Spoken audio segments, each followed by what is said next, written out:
தாலிக்கூடி போட்டுக்கிறோம், பொட்டுட்டுக்கிறோம், மெட்டி போட்டுக்கிறோம். இதெல்லாம் அடையாளங்களும் வளையாதி தாரணம், வளையல் முதலானவர்கள்லாம் தரிக்கிறது பதிவிரதா நிமித்தம், இவள் பதிவிரையும் தெரிஞ்சுக்கிறதுக்காக. அதே போல சக்கராதி தாரணம் பும்சாம், நாம சங்கர சக்கரத்தை தரிக்கிறது இந்த பெருமானுக்கு இந்த பெண் வாழ்க்கைப்பட்டாள், இவள் பதிவிரதை அப்படின்னு ஊருக்கு தெரியறதுக்காக. அப்ப பதிவிரதா நிமித்தம் வளையாதி விபூஷணம் சக்கராதி தாரணம் பும்சாம் பரசம்பந்த வேதனம், பரனுக்கு நமக்கு சம்பந்தம் ஏற்பட்டு அதுக்குதான் சங்க சக்கர தாரணம். நிவேஷ்ய தட்சிணிய ஸ்வஸ்ய வினீதாஞ்சலி சயுதம் மூர்த்தி ஹஸ்தம் நிக்ஷிப்ய தட்சிணம் ஞான தட்சிணம் சவ்யந்து கிருதி விந்யஸ்ய கிருபயா வீக்ஷயே குரு ஸ்வாச்சாரியம் ஹிருதயே த்யாத்வா ஜப்த்வா குரு பரம்பராம் ஏவம் பிரபத்ய தேவேஷம் ஆச்சார்யா கிருபயா ஸ்வயம் அத்தியாபயேத் மந்திரரத்னம் சர்ஷித் சந்தோதி தெய்வதம்.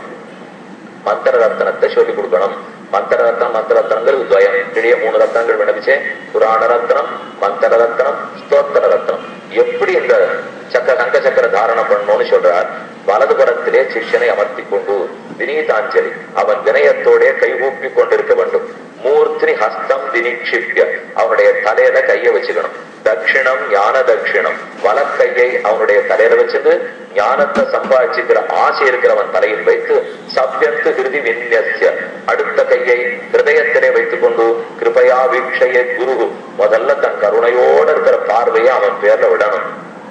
கிருபயா வீட்சையே குரு சுவாச்சாரியம் ஹிருதயே ஜப்த்வா, தன்னுடைய ஆச்சாரியனை ஹிருதயத்தில் நினைத்துக் கொண்டு ஜப்த்வா குரு பரம்பராம், குரு பரம்பரைய லட்சுமினா சமாரம்பாம் அதயாம் மத்தியமாம் என்று குரு பரம்பரையை ஜபித்துக் கொண்டு ஏவம் பிரபத்ய தேவேஷம் ஆச்சாரியா கிருபயா ஸ்வயம், இந்த குரு பரம்பரை மூலமா தேவேசனான தேவப்பெருமாள் திருவடிகளிலே சரணாகதி பண்ணிக்கொண்டு அத்தியாபயே மந்திர ரத்னம் சர்ஷி சந்தோதி தெய்வதம், ரிஷி சந்தஸ் தேவதை அதோட கூடி துவயத்தை உபதேசிக்க கடவான் என்று எப்படி ஒரு ஆச்சாரியன் பஞ்சசம்ஸ்காரம் சொல்லணுங்கிறதுக்கு அழகான ஸ்லோகம் என்று சொல்லுகிற கிரமத்தில் பெரிய நம்பியும் சவினையரான இடையாழ்வாரை தம்முடைய வலப்புறத்திலே வைத்து தம் திருக்கைகளால் இவர் சிரஸை ஸ்பரிசித்துக் கொண்டு சதாச்சாரியரான ஆளவந்தார் திருவடிகளை ஸ்மரித்துக் கொண்டு குரு பரம்பரா பூர்வகமான மந்திரவர்த்தனமான துவயத்தை சாங்கோபாங்கமாக இடையாழ்வாருடைய வலது திருச்செவியிலே உபதேசத்தருளி நம்ம குரு பரம்பரையின் துவய மகாமந்திரத்தையும் வாய்வோயாமல் சொல்லிக் கொண்டிருக்க வேண்டும்.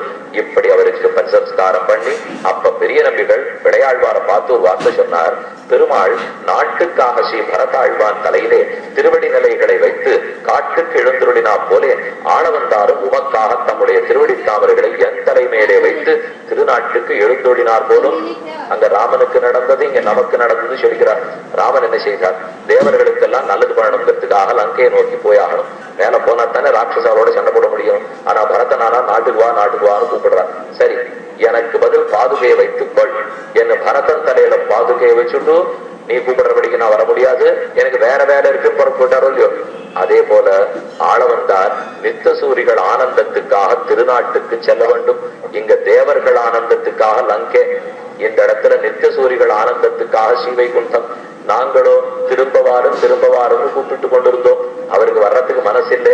உமக்கு இப்ப ரட்சித்தாக வேண்டும், இப்போ உமக்கு நல்லது பண்ணணுங்கிறதுக்காகத்தான் ராமன் பாதுகையை பரதன் தலையில் வைத்தா போலே ஆளவந்தார் தன் பாதுகையை அடியேன் தலையில் வைத்து போனார் போலும். நாம் அதை தாங்கி கொண்டு உம்மிடத்துல கொடுத்துட்டோம். அப்ப பரதன் நிலைதான் பெரிய நம்பிகளுக்கு. பரதன் எப்படியோ அதே போலத்தான் பெரிய நம்பிகள். ஏன்னா பரதன் ராமனுடைய பாதுகையை தாங்கிட்டார். ஆளவந்தார் பாதுகை அவர் ராமசேஷன் வந்து ஏன் ராமசேஷன் சொல்லினா ராமமிஸ்ரனுக்கு அவர் சிஷ்யர் இல்லையோ. ஏற்கனவே இருந்த புண்டரீகாட்சருடைய சிஷ்யர் ராமமிஸ்ரர், ராமமிஸ்ரருடைய சிஷ்யர் தான் ஆளவந்தார். அப்ப ராமனுக்கு சேஷன் சொல்லலாமே. ராமன் பண்ணினது பரதன் தலையில வச்சது, ராமசேஷன் பண்ணினது ராமானுஜருக்காக பெரிய நம்பிகளுடைய தலையில வைத்தது. இப்படித்தான் நம்ம தலையில வச்சார். ஒடுக்கு திருநாட்டுக்கு எழுந்துருடான் என்னார்களி. ஆளவந்தாருக்கு கரணபூதரிலே பெரிய நம்பி, ஆளவந்தாருடைய திருவடியை போலத்தான் பெரிய நம்பிகள். எங்கே கண்டோம்? எதிகட்கிறவன் யமனத்துறவன் இணையடியாம் கதிவத்துடைய இராமானுஜன் சொல்ற பாசுரத்தில் எதிகட்கிறவன் யமுனைத்திறவன் இணையடியாம், யமுனைத்திறவனுடைய இணையடியாம் சொன்னா பெரிய நம்பிகள் அர்த்தம். பெரிய நம்பிகளுடைய கதியாக இருந்தவர் சுவாமி. அவருக்கு உபதேசத்தை பண்ணிட்டு அப்ப பார்த்து இளையாழ்வார் ஒரு கேள்வி கேட்கிறார். பிரமாணம் எது, பிரமேயம் எது, பிரமாதாக்களார் என்று பெரிய நம்பியை கேட்க. பிரமாணம்னா புத்தி, பிரமாணம்னா பிரமாகரணம். பிரமாணம் புத்தி ஏற்படுறதுக்கு எது ஒரு சாமகிரி, எது ஒரு கருவியா இருக்கோ அது பிரமாணம். இன்னொன்னு அனுமானம். பிரமாணம் தூரத்துல புகை தெரிஞ்சது, உள்ளுக்குள்ள கண்டிப்பா நெருப்பு இருக்கணும். பர்வத்தோ வங்கிமான் தூமாது, இந்த பர்வதத்தில் நெருப்பு இருக்கிறது, என்னால் மேலே புகை இருக்கிறபடியால் இந்த இடத்துல அனுமானம் தான் பிரமாணம். அதே போல வேதங்களும் பிரமாணம். ஆக பிரத்யக்ஷம் பிரமாணம், அனுமானம் பிரமாணம், சப்தமாகிற வேதம் பிரமாணம், பிரமாங்கிற புத்தி ஏற்படுத்துகிற கருவி எதுவோ அது பிரமாணம். அநேகமா நூல்கள், புத்தகங்கள், இவைகள் தான் பிரமாணங்கள். வேதம் பிரமாணம், ஆழ்வார்களுடைய பாசுரங்கள் பிரமாணங்கள், இதிகாச புராணங்கள் பிரமாணங்கள், இதெல்லாம் பிரமாணம். பிரமேயம்னால் பிரமாங்கிற புத்தியாலே இது இத்தகையதுன்னு தெரிஞ்சுக்கிறோம் இல்லையோ. யம் பிரமாங்கிறதுனால தெரிஞ்சுக்கிறது பிரமேயம். எது தெரிஞ்சுக்கணும்? பகவானை தான் தெரிஞ்சுக்கணும். இவன் இப்படிப்பட்டவன் தெரிஞ்சுக்கிறது. புத்தியை கொண்டு எதை தெரிந்து கொள்ள வேண்டும்? பிரமேயத்தை. புத்திக்கு தெரிவிப்பது எது? பிரமாணம். புத்தி உடையவன் யார்? பிரமாதா. புத்தி உடையவன் பிரமாதா. புத்தியால தெரிஞ்சுக்கப்படுற விஷயம் பிரமேயம். அந்த தெரிஞ்சுக்கிறத அறிவிக்கிறது பிரமாணம். இப்ப ராமானுஜர் இளையாழ்வார் கேட்கறது எது பிரமாணம், எது பிரமேயம், யார் பிரமாதா? அதுக்குதான் பெரிய நம்பிகள் சமாதானம் சொல்றார். பிரமாணமும் துவயமே. மாதவன் பேர் சொல்லுவதே ஓத்தின் சுருக்கு. இது ஆழ்வாருடைய பாசனம். சிவப்பதியான சர்வேஸ்வரன் பகவான் சிவன் நாராயண சரணம்னு தொடங்கி அவ்வெம்பெருமான் திருவடிகள்ல சரணாகதியே சொல்லப்பட்டிருக்கோ. மாதவன்னா பெரிய விராட்டியாருக்கு கேள்வன் எம்பெருமான். அவனுடைய திருநாமம் தான் சிவன் நாராயணன் சிவப்பதி. அப்ப துவய மகாமந்திரம் தான் பிரமாணம். அது கொண்டுதான் பகவானை தெரிஞ்சுக்கவே முடியும் என்று துவயமே பிரமாணம். பிரமேயமும் இத்தால் பிரதிபாத்தியனாய் ஹஸ்திகிரியின் மேலே கையில் திருவாழியுமாய் நிற்கிற தேவ பெருமாளே பிரமேயம். கையிலே பிடித்த திருவாழி திருச்செங்குகளோட கூட உயர்ந்த நிமிர்ந்த திரு நன்னோக்கோட கூட பெருமாள் எப்போதும் சேவை சாதிக்கிறார்.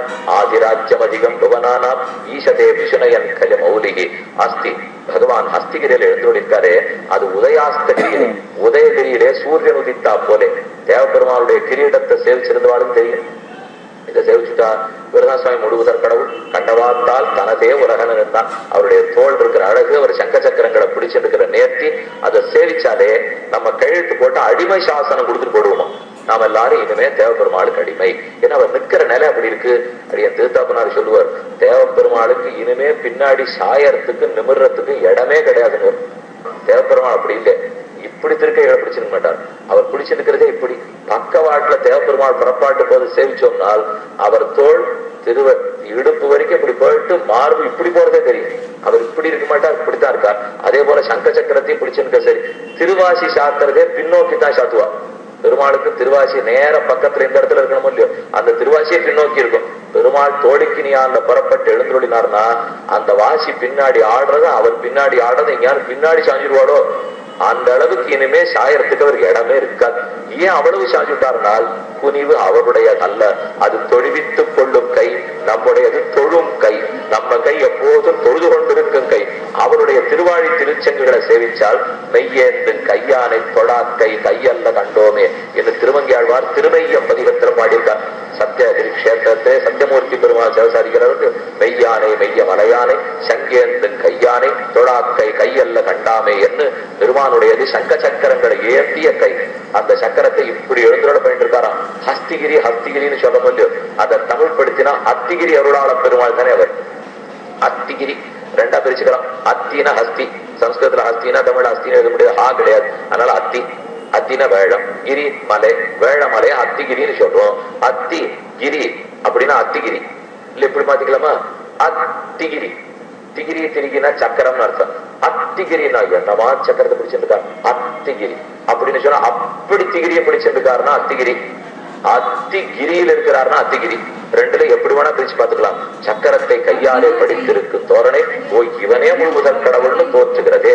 இப்படிப்பட்ட பெருமான் ஹஸ்திகிரியின் மேலே கையில் திருவாய்மொழியாக இருக்கிற பெருமாளே பிரமேயம். இன்னும் பிரமாதா மட்டும் சொல்லவர். பிரமாணம் துவயம்னு சொல்லிட்டார், பிரமேயம் தேவ பெருமாள்னு சொல்லிட்டார். பிரமாதா ஆர்? நீர் தான் பிரமாதா. இந்த பிரமேயத்தை உலகத்துக்கு காட்டி கொடுக்கக்கூடிய பிரமாதா நீரே.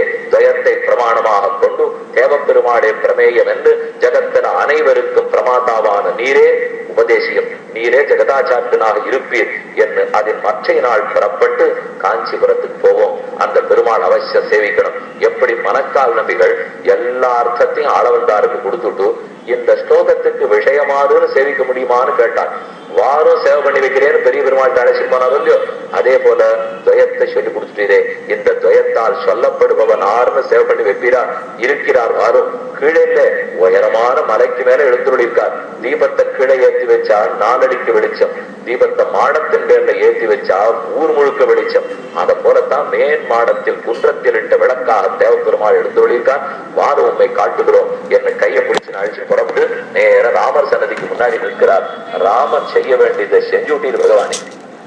ராமனுக்கு எப்போ ரட்சணமே காரியம் இல்லையோ, அனைவரையும் ரட்சிப்போம் ரட்சிப்போம், அவ்வளவுதான் அவளுக்கு ஆசை. இங்க ராமானுஜர் ரட்சித்து கொடுத்தாலும் இல்லையோ, கடற்கரை வழியை நினைத்திருக்க வேண்டும். மொத்த படையை ராமேஸ்வரத்துல திருப்புல்லாணி கரையில தண்டு இறங்கி விடுத்து. ராத்திரி எல்லா குரங்குகளும் ஓடி வந்த கடைப்புற தூங்கி போட்டான். ராமன் அம்புராத்தோடையும் வில்லுமா சுத்தி சுத்தி வந்துட்டு இருக்கார். பக்கத்துல இருக்க விபீஷணன் அனுமான்லாம், ராமா நீ சேனிச்சுக்கோ, நீ ராஜகுமாரன், நாங்கள்லாம் தொண்டர்கள், நாங்க முடிச்சுட்டு காக்கணும், நீ பண்றியனால் இந்த மொத்த குரங்கையும் எண்ணி கொண்டு போய் கிருஷ்ணந்தேரை திருப்பி விடுற வரைக்கும் பொறுப்பு என்னது? நாம் தான் ரட்சணத்தை ஏற்றுட்டு இருக்கோம். ஒரு குரங்கு உயர் இழக்குமானால் நம் காவல் சோர்வாலே வந்தது. அப்ப நான் ஒழுங்கா காவல் காக்கிறேன் அர்த்தம். என் அம்புராத்துடைய அனுமாய் ராமன் ராத்திரி முழுக்க நடந்திருக்கார். அதைத்தான் எப்போதும் பூர்வாச்சாரியர்கள்லாம் நம்ம ரட்சிக்க போவது யாரோங்கிற ஒரு பயம் சம்சாரத்தில் வந்தால் கடற்கரை வழியும் கையும் சார்ந்த வில்லுமான ராமனுடைய வார்த்தையை நினைத்துக் கொள்ள வேண்டும். இத்தனை 70 வருடம் வானர சைன்யத்தை ரட்சித்த ராமன், துர்தசையிலிருந்து ரட்சித்த ராமன் நம்மளை ரட்சிக்காது படுகிறார். யதோவா இமானி பூதானி ஜாயந்தே ஏன ஜாதானி ஜீவந்தி எத் பிரயந்த விசம் விசந்தி. படைக்கப்பட்ட அனைத்து ஜீவராசிகளும் பகவான் தானே காக்கப்படும். ராமா நீர் ரட்சகன். அழ்வார் ஒரு பாசுரத்தை சொல்றார், மானில் போற ரக்தர் மதில் நீரட செத்துகந்த ஏறு சேவகனார்க்கு என்னையும் உழல் என்பீர்கள்னு பாசுரம். ஆழ்வார் தூது விட்டு இருக்கார். மதில் நீரல் தேரு நீர் பம்ப வடவாள திருவண்மண்டூர் மாறில் போற ரக்தன் மதில் நீரட செத்துகந்த. மலையாள திவிதேசத்துல திருவண்மண்டூர்னு அற்புத திவிதேசம். அதுல ராமர் எழுந்துள்ளிருக்கார். திருவண்மண்டூருக்கு நம்மாழ்வார் தூது விட்டு இருக்கார். நீ எல்லாரையும் ரட்சிச்சாச்சுன்னு ரொம்ப இருமாப்போட இருக்கியாமே, ரட்சிக்கப்பட வேண்டியவாளுக்குள்ள இன்னும் பராங்குஷ நாய்க்கின்னு ஒரு பெண்ணு மிச்சம் இருக்கிறாள்னு போய் சொல்லு. அப்பதான் அந்த பெருமானுக்கு நான் என்னை எல்லாரையும் காப்பாத்துறேன்னு புரியும். அப்பதான் ரட்சகங்கிற பேர் தங்காதுன்னு தெரிஞ்சுப்பார். பயந்து போய் ஓடி வந்து என்னை ரட்சிப்பார். யாரு எதை இழந்தாலும் போட்டுடுவா. பேர் கொடுத்துன வராது பாருங்க. பெருமாளை பார்த்து ரட்சகன்னு பேராமே, நமக்கு ரட்சகன்னு பேரா சர்வரட்சகன்னு பேரா கேட்டாலே அவர் அதிர்ந்து கொண்டு இருப்போம். ரட்சகனுக்கு சர்வரட்சகனுக்கு என்ன வித்தியாசம்னா, ஒத்தர மிச்சம் விட்டீர்னாலும் சர்வரட்சகங்கிற பேர் கிடைக்காது. ரட்சகன் வேணா வச்சுக்கலாம். அத்தனை பேரையும் ரட்சிச்சுட்டமே என்ன இல்லையே, பராங்குஷ நாய்க்கு மிச்சம் இருக்காரு, அவரை ரட்சிக்காம துடிக்க வச்சுட்டு உமக்கு என்ன சர்வரட்சகன் பட்டான் சட்டுன்னு கேட்டவொடனே பெருமாள் ஓடி வந்துட்டாராம். அப்ப அனைவரையும் காப்பவன் ராமன் இங்கே இளையாழ்வாரையே காத்து கொடுத்தார். ஜெயமந்திரம் உபதேசிக்கப்பட்டது. சராமோலோகரஞ்சனா என்னவா போலே தேவரீர் திருநாமத்துக்கு தகுதியாக இந்த தரிசனம் பின்னமாகாமல் கட்டாட்சித்தது என்று கோயிலேற எழுந்துருட திருக்கச்சி நம்பியும் எதிரே வந்து பெரிய நம்பிகளை எழுந்துருட பண்ணி தண்டம் சமர்ப்பிக்க உலகேத்தும் ஆழியான போய் சேவிக்க போனார்கள். அதாவது காஞ்சிபுரத்துக்கு போய் சேர்ந்தார். அப்போது திருக்கச்சி நம்பிகள் எதிர்த்து அழைக்கட்டி வந்தார். பெரிய நம்பிகள் வருகிறார். இளையாழ்வார் உள்ளே நுழைகிறார். திருக்கச்சி நம்பிகள் எதிர்கொண்டு அழைத்தார். அத்தியூரனான பேரொருளாளனையும் சேவித்து நாதமுனிகள் உய்யக்கொண்டாருக்கு அருளி செய்தபடியே உய்யக்கொண்டார் நீர் யோகத்தால் மணக்கால் நம்பி ஆளவந்தாருக்கு பச்சையிட்டு உபதேசித்து, ஆளவந்தார் உய்யக்கொண்டார் மூலமா, உய்யக்கொண்டார் மணக்கால் நம்பி மூலமா, எப்படி பச்சையிட்டு ஆளவந்தாரை நாதமுனிகள் உய்யக்கொண்டார் மணக்கால் நம்பிகள் ஆளவந்தார் வந்து சொல்லியோர். அதே போல ஆளவந்தார் உண்மை நேரே கட்டாட்சிக்காமல் நம் மூலமாக கட்டாட்சித்தார் போலும் என்று பெரிய நம்பிகளும் சொல்லிக்கொண்டு காஞ்சிபுரத்தில் எழுந்துருளி இருக்க. இப்ப காஞ்சிபுரத்துல 2 பேரும் ஒரே திருமாளிகையில் எழுந்துருளி உள்ளார்கள்.